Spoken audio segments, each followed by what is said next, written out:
कुमार जी की पर्सनैलिटी में जो चीज़ सबसे ज़्यादा लोगों को अट्रैक्ट करती रही है वो तो ये है कि वो बहुत सहज हैं। और एक चीज़ और भी बहुत लोग नोट करते रहे हैं कि जो कपड़े वो पहनते हैं बहुत ही सलीके वाले होते हैं, सुंदर रंग, बहुत चटक रंगों के नहीं। Ram Kumar's palette from quite early on was a very dark and somber palette, lots of browns, mild ochres with greys and whites and beiges. Lots of, in fact, browns would repeat to the extent he was, even from his figurative works onward, he used to be called dull and dusty Ram Kumar. There were a few catalysts, but the most important happens in 1961 when he went to Banaras. He was accompanied by M.F. Hussain, and what jolted him deeply was this constant and almost easy mix of life and death. Banaras became for him a ruin. He talked of it as a very sad and a very cold, deserted place. You saw the form of temples and spires by the Ghats, and then the water all around. And for a city that was just known for the sheer number of people that are in Banaras, his Banaras that he rendered was just completely empty of humans. हम लोग तो इसको बराबर note करते रहे हैं कि after each and every visit to some place where whether inside the country और आउटसाइड द कंट्री उनका काम बदल जाता है।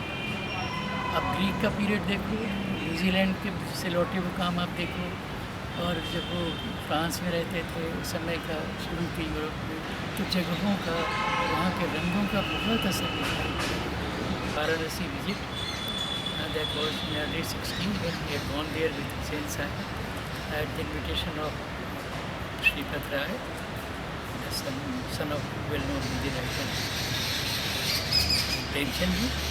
तो वो उनके दोस्त थे और उनको बुलाया, उनके यहाँ रहे, बनारस गए। और जैसा कि राम कुमार जी ने लिखा, बेकार जगह लिखा है कि वो हुसैन साहब तो लौट आए थे एक सप्ताह में, पर वो रुक गए क्योंकि बनारस ने उनके साथ कुछ किया था। उनको वो वहाँ तो बहुत सारे फिगर्स थे, पर वो बनारस को फिगर्स में नहीं देख रहे थे, ऐसा हम लोगों को लगता है, और शायद ऐसा ही हुआ भी था।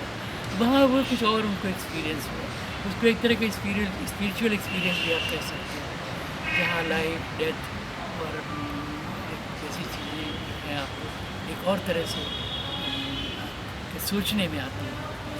तो बनारस के घाट थोड़ा बहुत रह गए, वहाँ का घाट के आसपास का आर्टिफिशियल रह गया, गलियाँ रह गई, पानी रह गया, गंगा रह गई, एक आध कहीं नाव रह गई, पर वो सब फिगर्स चले गए।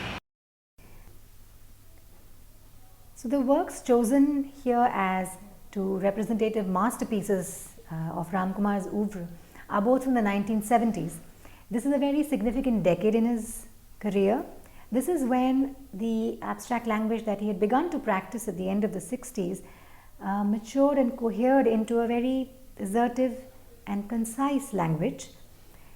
The abstract scapes that he made represented landscape. This was a viewed or a glimpsed vista.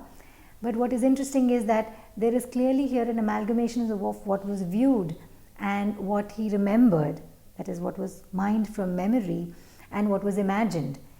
And the way the compositions themselves were formed consisted of wedges or planes of color that were placed in a strongly structural composition, one atop the other, and balanced precariously.